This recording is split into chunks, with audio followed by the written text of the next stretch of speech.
करुणावतारम संसारसारम भुजगेन्द्रहारम सदा वसन्तं हृदयारविन्दे भवं भवानी सहितं नमामि।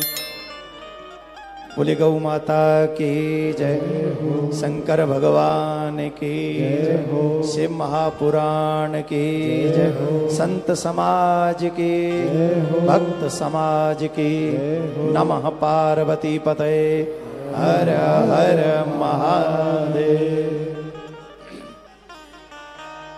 पूज्य व्यास आसन पर विराजमान पुराण मनीषी अधिकाधिक पुराणों के माध्यम से जनमानस का कल्याण करने वाले, युवा समाज को गौ माता के प्रति जागरूक करने वाले, धर्म के प्रति जागरूक करने वाले, सहज स्वभाव से घर घर तक प्रत्येक मनुष्य के दायित्व को पहुंचाने वाले, क्या करने योग्य है क्या करने योग्य नहीं है, इन सभी उपदेशों को बताने वाले पूज्य व्यास आसन पर विराजमान आचार्य प्रवर श्री कौशिक जी महाराज को मैं बार बार नमन करता हूँ, व्यास आसन को नमन करता हूँ।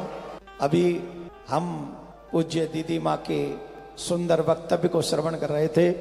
ऐसा लग रहा था जैसे माँ दुर्गा ही अवतार लेकर सनातनियों को तारने और विधर्मियों को मारने, हम सबको राह दिखाने, उपदेश देने इस मंच पर विराजमान हुई है। जिस तरीके से 22 जनवरी को राम मंदिर का भव्य दिव्य निर्माण हुआ है, पूरी सरकार संत महात्माओं ने श्री राम मंदिर के भव्य दिव्य निर्माण में सम्मिलित होकर उत्सव मनाया। पूरे देश के सनातनियों ने उत्सव पूरे देश ने मनाया है। पर सोचने वाली बात यह है कि उत्सव को मनाने की तैयारी करने में कितने लोगों का प्रयास रहा है। हमारे सनातनियों की एक ही प्रॉब्लम है, उत्सव मनाने सब पहुंच जाते हैं, लेकिन टेंट लगवाने के लिए बहुत कम लोग पहुंच पाते हैं। फोटो खिंचवाने सब पहुंच जाते हैं, लेकिन फोटो अच्छा आए ऐसी व्यवस्था करने वाले लोग बहुत कम होते हैं। ऐसे काम नहीं चलेगा, तुम्हारा आलसी ले डूबा है हमें। दीदी माँ वो नाम है सनातन जगत में जिन्होंने सिर्फ एक पंक्ति बोलूंगा और उस पंक्ति को पूरा आप करोगे, एक ढक्का और दो, बाकी का पता नहीं क्या हुआ था वहां। और हम सब के सामने प्रमाण कि 22 जनवरी को भव्य दिव्य राम मंदिर का निर्माण हुआ। पूज्य महाराज श्री आप 25 तारीख की सनातन संत संसद में थे। पूज्य 1008 श्री नवल किशोर दास जी महाराज भी, क्योंकि सारे संतों की व्यवस्था आप ही के हाथ में थी। पता नहीं राम मंदिर और श्याम मंदिर दोनों आप ही की व्यवस्था के अंतर्गत चलेंगे। अब एक बात में आप, क्योंकि मैं ज्यादा बोलूंगा नहीं, मैं सोच रहा हूं कि मैं बस राधे राधे करूं और जाऊं, क्योंकि आप लोगों को कथा सुननी है। शिव महापुराण की कथा हो रही है। आज कैवां दिन है? 5वां दिन है और बड़ा अच्छा लग रहा है इतने बड़े जन सैलाब को देखकर। हम भी कुछ दिन पहले यहाँ कथा कर रहे थे, प्रशासन कह रहा था आप कथा कर ही नहीं सकते।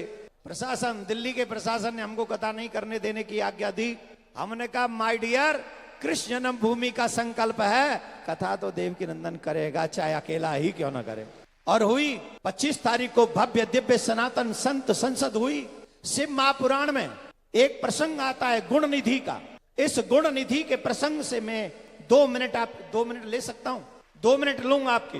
गुण निधि के पिताजी पूर्ण पंडित, विद्वान, आचार्य, धर्म के हर गुण को स्वीकार करने वाले, लेकिन उनका पुत्र कैसा था? जुआरी। कैसा था? नाम था गुण निधि और अवगुणों की खान था। आज हमारा समाज वैसा ही हो रहा है। समाज जैसा हो रहा है ये किसी से पूछने की जरूरत नहीं है। हमें अपने घर में झांकना चाहिए, हमें अपनी बगल में झांकना चाहिए, हमें मोहल्लों में, स्कूलों में, कॉलेजों में झांकना चाहिए। और हमें अगर थोड़ा भी झांकेंगे तो हमें पता चल जाएगा कि हमारा समाज किधर जा रहा है। आप देखेंगे बड़े बड़े क्रिकेटर्स, एक्टर्स जिन्हें हम कहते हैं, वो हमारे बच्चों को जुआ खेलने के लिए प्रेरित करते हैं। ड्रीम 11 बनाओ। अरे धर्मराज ने एक बार जुआ खेला तो महाभारत का युद्ध हो गया। हमारे बच्चे घर में हर दिन जुआ खेलेंगे तो घर में शांति कैसे होगी? सीता प्रसन्न कैसे होगी? द्रौपदी को कैसे अपने पति का प्यार प्राप्त होगा? होगा? नहीं होगा। तो किससे होगा? धर्म आचरण करने से होगा। हमारे बच्चे जब जानेंगे कि रामायण में आज तक रावण जलाया जाता है, त्रेता युग से आज तक। क्यों? क्योंकि वो मद्यपान करता है, वो परिस्त्री गमन करता है, वो अपने माता पिता की बात नहीं मानता है। और अपने घर में झांक के देखिए ईमानदारी से कि आज का यूथ, आज का युवा इन तीनों कामों में प्रसन्न है कि नहीं? बोलिए। अरे मनाही कर दो, मैं प्रसन्न हो जाऊंगा, उसमें क्या है? आप कह दो कि आज का बच्चा जवानी में स्कूल जवान होने से पहले ही अपने हाथ में हाथ नहीं डालता। दिल्ली तो मास्टरमाइंड है इस विषय की। स्कूल गए नहीं कि डबल हुए नहीं, ये हंसने की नहीं रोने की बात है। इसमें रोना चाहिए। हमें ये पता होना चाहिए कि हम किस देश के नागरिक हैं। हम लोग अमेरिकन नहीं है, हम लोग यूरोपियन नहीं है, हम लोग पूरे विश्व के गुरु अपने आचरण से थे, अपने ज्ञान से थे, धन से नहीं थे। जिनका चरित्र महान होता है वही विश्व गुरु बनने के लायक होते हैं। सदा सतवादियों की प्रेमियों से प्रीत होती है। जिनका है चरित्र उज्जवल बस उन्हीं की जीत होती है। जिनका है चरित्र उज्जवल। आज हमारे बच्चों का चरित्र उज्जवल कब होगा? जब रामायण पढ़ेंगे, जब भागवत पढ़ेंगे, जब गीता पढ़ेंगे, जब शिव महापुराण की कथा पढ़ेंगे, जब गौ माता की सेवा करेंगे, जब संत समागम करेंगे, संतों के सानिध्य में जाएंगे, तो उन्हें निश्चित आज्ञाकारी बनने का उपदेश उन स्थानों से मिलेगा। तब माताएं बूढ़ी होकर भी रोएंगी नहीं और पिता बूढ़े होकर भी वृद्धाश्रम नहीं जाएंगे, क्योंकि उनके घर में राम है, उनके घर में श्रवण कुमार है। किस किस को चाहिए अपने घर में रावण? उठाओ। रावण किसी को नहीं चाहिए, राम चाहिए ना। तो राम मॉडर्न कॉलेजों में नहीं मिलेंगे। अगर राम चाहिए तो हमें आधुनिक आध्यात्मिक गुरुकुलम व्यवस्था फिर से प्रारंभ करनी होगी, जहां संस्कृत हो, जहां हिंदी हो और जहां माय डियर अंग्रेजी में भी हमारे पीछे, हमारे बच्चे पीछे न रहें। ऐसी अंग्रेजी में भी कहा गया है कि infatuated with money it's bad thing. I am not against of money, everyone needs money, you and me also. Without money we can't do religious work also. हम बिना धन के धर्म भी नहीं कर सकते। पंडाल लगाए महाराज, बहुत खर्चा भया। ये जो फोल्ड में आई ना वाले, एक सेकंड में उठी और लग गई, इसमें भी पैसा लगा। ये जिस माइक में मैं बोल रहा हूं इसमें भी पैसा लगा है। तो धर्म को भी पैसे की जरूरत है, लेकिन पैसे के लिए पागल हो जाना आज की मॉडर्न एजुकेशन सिखा रही है, जो न मेरे लिए अच्छा है, न मेरे परिवार के लिए अच्छा है, न सनातन जगत के लिए अच्छा है। एक बार राधे राधे की ध्वनि लगानी पड़ेगी, ऐसे नहीं, जोर से बोलना पड़ेगा। अच्छा एक बात और, कौन कौन चाहता है कि कृष्ण भूमि भी राम मंदिर की तरह बननी चाहिए? दिल्ली वालों, तुम्हारी सबसे ज्यादा जरूरत है, क्योंकि संडे, सैटरडे, फ्राइडे तुम ही लोग बांके बिहारी जाकर वृंदावन को जाम कर देते हो। तुम लोग इतना जाम कर देते हो वृंदावन को कि वृंदावन वाले भी बिहारी जी में जाने की हिम्मत नहीं जुटा पाते 3 दिन। और कितने महात्मा तो ऐसे हैं, कितने कथावाचक तो ऐसे हम जैसे कि महीनों हो गए। मेरे को तो कई महीने हो गए, अब इसलिए हो गए कई, काफी तो बाहर रहना पड़ता है। और जाए तो अपनी जान की रिस्क कौन ले? दिल्ली, नोएडा, फरीदाबाद, गुड़गांव, भागा। जाम है कि नहीं वृंदावन? बोलो, आपने किया है कि नहीं? अब ईमानदारी से बताओ, असली सनातनियों की नकली? अपने ईश्वर के लिए कौन कौन आगे खड़ा होगा? कौन कौन अपने कन्हैया से प्यार करता है? कौन कौन चाहता? महाराज जी मैं बोल सकता हूं कि नहीं? हमारे यहाँ ये भी प्रॉब्लम होती है। हमारे मंच पे आके देखो, फिर अब कृष्ण भूमि वाला मुद्दा उठा दिया। हम भी तो इसी में ही है, इसीलिए आपसे पूछ लिया। महाराज जी वहां कहकर आए थे, मैंने कहा महाराज जी मुझे जाना है, कल से कथा है झारखंड में, और फिर उसके बाद कथा है गोपालगंज में, वहीं से वहीं। और महाराज जी ने कहा एनी हाउ आना है, आज्ञा दे के आए हमको। अब हमने कहा कि अगर हम नहीं गए आज, और आ जाइए, हमने कहा हम नहीं गए तो महाराज जी हमको डांटेंगे, तो ये हमें डांटे नहीं, इसलिए हम आज आ गए आपका दर्शन करने के लिए। अच्छा सुनो, बहुत हो गई ताली। ईमानदारी से बताओ कौन कौन चाहता है ठाकुर जी का मंदिर बने? एक बात, चुनाव आ रहा है, बहुत लोग आएंगे अब हमारे जोरे, हम और तुम वोट रही तो और हथ कहाँ है? हम पे तुम पे हथ कहाँ है? वोट के सिवा कछु हतो है? वोट ही है ना, जी मांग वे आएंगे, हम दे देंगे। हमने संत संसद में एक बात कही थी, 24 की वोट राम जी को पड़ेगी। सनातनी इतना एहसान फरामोश नहीं है। जिस सनातन को, जिस सरकार ने राम मंदिर दिया होगा, दिया है, 75 साल हो गई थी हमारे आजाद हुए, लेकिन ये सनातनी तरस रहे थे कि हमें अयोध्या में राम मंदिर दे दो, हमें काशी में विश्वनाथ मंदिर दे दो, हमें मथुरा में नहीं चाहिए, नहीं चाहिए, नहीं चाहिए। तो जोर से बोलो ना। हम में तुम में प्रॉब्लम ही ये है, वो बहुत जोर कम है पर जोर से बोलते हैं, और हम ज्यादा हैं तो हम बोलते ही नहीं। और ज्यादा जोर से जो बोलते हैं उनकी सुन लेते हैं, और जो बोलते नहीं उनको कहते हैं इनकी जरूरत ही नहीं। अरे हमारी जरूरत है राम मंदिर जो हो गई पूरी, हमारी जरूरत है काशी विश्वनाथ, हमारी जरूरत है मथुरा में मुरली वाला सुदर्शन चक्रधारी, हमारी जरूरत है। अब बताओ कौन कौन चाहता है, कौन कौन चाहता है, कौन कौन चाहता है? तो सुनो, 24 की वोट जिन्होंने राम मंदिर दिया है हम उनका एहसान उतारेंगे, और 29 की वोट प्लानिंग के साथ बढ़ना चाहिए। विदाउट प्लानिंग कोई भी प्लान जो है सक्सेस नहीं होता। समझ गए कि नहीं समझे? 24 की वोट राम जी के नाम और 29 की वोट कन्हैया के नाम। जो कन्हैया का मंदिर देगा 29 को अपनी वोट अपन तो उसी को देगा। अब जिन जिन को भी 29 में, क्योंकि 24 की बुक हो चुकी है और सनातनी झूठ नहीं बोलते, और अपन कट्टर सनातनी है माय डियर। अपन ने बोल दिया तो बोल दिया, अब बदलने वाले नहीं है। बताओ 24 में कौन कौन मेरी बात से सहमत है? ये लोग, ये कथावाचक किसी धर्म प्रचारक जो है ये कम नहीं है। और 29 को जिसको मन हो, जो चाहता हो कि हमें 29 में वोट मिल जाए, वो मथुरा में हमारा मंदिर बनवाए और फिर हमसे वोट ले जाए। जोर से बोलना पड़ेगा।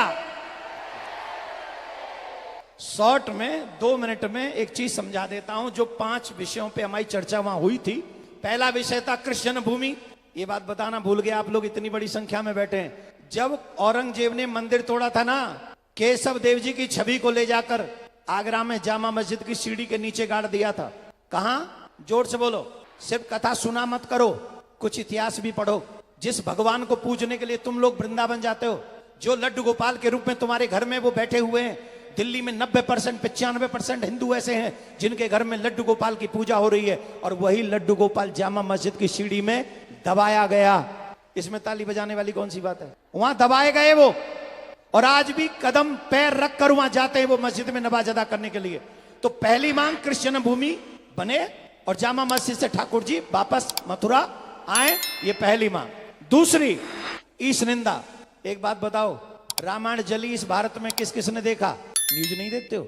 नहीं देखते हो? तुम्हारे राम को कैसे कैसे शब्दों से संबोधित किया गया? नहीं देखते हो? रामायण पे अब अशब्द बोले गए, नहीं देखते हो? कितनी वीडियो आपने देखी होंगी हमारे भगवान की छवि पर थूकते हुए। मैं दूसरा शब्द बोल नहीं रहा हूं, पर देखी होंगी आपने, वो भी देखी है कि नहीं? जवाब दो, देखी है कि नहीं? अब ये सारी मेरी जिम्मेदारी है कि महाराज जी की जिम्मेदारी है कि हम ही आवाज उठाएं? तुम कुछ नहीं करोगे। हमने उसमें ये चर्चा की, ईश निंदा पे कानून बनना चाहिए। न कोई संत का अपराध करेगा, न कोई ग्रंथ का अपराध करेगा, और न भगवंत का अपराध करेगा। जो अपराध करे उस पे कानून बनना चाहिए। 2 मांग और हैं, पर एक मांग आखिरी और बोलता हूं। वेब सीरीज पे जो स्थिति बनी हुई है, ये जो यूट्यूब पे, इंटरनेट पे ये जो शॉर्ट वीडियोस आती हैं और हमारे बच्चों को, हमारे रिश्तों को जो बिगाड़ने का काम करती हैं, ईमानदारी से बताइए, ये वीडियोस बंद होने चाहिए कि नहीं? रिश्तों को बिगाड़ने वाली अश्लील वीडियोस बंद होनी चाहिए कि नहीं? अगर आप नहीं चाहते हैं, आप सिर्फ मना कीजिए, आज के बाद मैं आगे नहीं बोलूंगा। कौन कौन चाहता है ये वीडियोस बंद होनी चाहिए? कौन कौन चाहता है? तो ये वेब सीरीज के नाम पर उल्टा सीधा वीडियो जो हमारे भारत में चलते हैं हमारे बच्चों को बिगाड़ने के लिए, ये भी बंद होने चाहिए। ऐसी मांगों के साथ सनातन संत संसद आप ही की दिल्ली पड़पड़गंज में 25 तारीख को हुआ था, और आज पूज्य महाराज श्री का जब आदेश हुआ, और आज जब यहां आया तो आप सबसे मिलकर ये बातें बताकर मुझे खुशी हो रही है। मैं आशा करता हूं मेरी इस बात को महाराज जी भी बाद में कह देंगे, और आप जितने लोगों से मिले सनातनियों से, उन लोगों से बस चर्चा कीजिएगा कि संत हमारी समाज को एक मार्ग दिखाना चाहते हैं, हमें उस मार्ग पर चलकर अपने धर्म को बचाने के लिए आगे बढ़ना ही चाहिए, सनातन को बचाना ही चाहिए। कौन कौन तैयार है? तो पूज्य महाराज जी के लिए एक बार जोरदार ताली बजाइए, जिन्होंने इतना भव्य दिव्य आयोजन किया। मंच पे तो महाराज जी के दर्शन पहली बार हुए हैं यहाँ। कभी ये व्यस्त रहते, कभी हम व्यस्त रहते हैं, दूर दूर दूर दूर कहीं ना कहीं कथाएं लगी रहती हैं, पर दिल्ली ने मिला दिया है। वैसे भी कहते दिल्ली दिल वालों की है, तो यहाँ महाराज जी का दिल बड़ा हो गया, और उस बड़े दिल में ये छोटा सा बच्चा भी समा गया आके। जिस तरीके से शिक्षा हमारे बच्चों को मिल रही है, गुरुकुलम की स्थिति जो आप चला रहे हैं, संस्कार जो दे रहे हैं, वो शब्दों में वर्णन नहीं की जा सकती। कोई भी शब्द नहीं है। और मैं सबसे बड़ी बात कहता हूं, न सोना बड़ी चीज है, न दौलत बड़ी चीज है। अगर इस जहां में कोई चीज है भी बड़ी, तो संस्कार मिले वो स्थान बड़ी चीज है। तो आप सभी महाराज जी के साथ जुड़ें, इन सत्कर्मों को आगे बढ़ाएं और कृष्ण जन्मभूमि वाली चर्चा आप जगह जगह पर करें, जिससे अगली बार जब दिल्ली में 15 नवंबर से यहां कथा हो, तो इतना बड़ा मैंने सोचा था 15 लाख आदमी इकट्ठे करेंगे दिल्ली में। काय ताली बजा रहे हो? 15,000 नहीं करने दिए प्रशासन ने, लेकिन अभी झुके हैं, मिटे नहीं हैं, वापस आएंगे और फिर एक दिव्य आयोजन करेंगे कृष्ण भूमि के लिए। तो आप सबसे भी निवेदन, इसकी चर्चा कीजिए, इस मिशन से जुड़िए। युवाओं से निवेदन, कृष्ण को जानिए, कृष्ण को पढ़िए, कृष्ण को मानिए। अगर कृष्ण को मानेंगे, कृष्ण को पढ़ेंगे, तो सत्य सनातन हमारा यूं ही प्रगतिशील होता रहेगा। आगे इन्हीं शब्दों के साथ में अपनी वाणी को मेरा निवेदन है, गौ माता, कौन कौन वृंदावन जाता है? कौन कौन जाता है? जाते हो? अच्छा ये बताओ, वृंदावन में कन्हैया आए क्यों? गौ चराने ना। वृंदावन में कन्हैया आए थे गौ चराने, और अब कन्हैया के भक्तों की यह जिम्मेदारी बनती है कि कन्हैया की उन गायों की सेवा करें, उन गौओं को पालें, उन गौओं को संभालें। पूज्य महाराज जी संकल्प लेके जा रहे हैं, आगे बढ़ रहे हैं कि 1 लाख गौ माता की सेवा वो करेंगे, उनका परिवार करेगा। उनका परिवार यही परिवार है। तो मैं आप सबसे आग्रह करता हूं, गौ माता जिसकी पूजा कृष्ण करते हैं, गौ माता जिसकी पूजा इंद्र करता है, गौ माता जिनकी पूजा राम करते हैं, गौ माता शिव भी गौ माता को बहुत प्रेम करती हैं, ऐसी गौ माता की सेवा करना हम सभी सनातनियों का दायित्व है। मैं आग्रह करता हूं सभी सनातनियों से, महाराज जी से जुड़िए और महाराज जी से जुड़कर इस सत्य सनातन और गौ माता की सेवा को आगे बढ़ाइए। इन्हीं शब्दों के साथ एक बार जोर से बोलना पड़ेगा, और जोर से बोलना पड़ेगा। ये महाराज जी इनकम टैक्स भरवा रहे हैं मेरे ऊपर। जब मैं अच्छा भजन गाऊं पक्का, और दिल्ली वाले तो भजन में माहिर हैं, और ये अधिकांश जो यहाँ श्रोता मुझे दिख रहे हैं, वो सारे श्रोता। महाराज जी एक मिनट, कृष्ण जन्मभूमि आंदोलन से जुड़ने के लिए एक नंबर लिखिए, जिसके ऊपर आपको मिस कॉल करना पड़ेगा। और जो पूज्य देवकी नंदन ठाकुर जी ने जो बात कही है, ये बात साधारण नहीं है, ये बात हल्की नहीं है, बात बहुत मजबूत है। हम रामकृष्ण के अनुयायी हैं, हम अपना अधिकार मांग रहे हैं, किसी से भीख नहीं मांग रहे। मथुरा के मंदिर के लिए हम अपना अधिकार मांग रहे हैं। एक नंबर मैं आपको बोल रहा हूं, और आप अपने मोबाइल में इसको नोट कीजिए, और इसके ऊपर मिस कॉल छोड़नी है। हमें 5 करोड़ भक्त तैयार करने हैं इसके लिए, 5 करोड़ पूरे। मैं हर कथा में ये बात बोलूंगा। ये नंबर लिखिए 99273000 और 37। इसमें एक मिस कॉल आप सब अपने अपने फोन से करें। 9927300037 इस नंबर पर अभी बैठे बैठे एक मिस कॉल कीजिए। बोले महाराज। देखिए महाराज जी ने कहा है 5 करोड़ लोग। आप सोचिए 5 करोड़ लोग जब एक लक्ष्य बना लेंगे कि हमें कृष्ण भूमि बनानी है, तो फिर तो महाराज ये जितने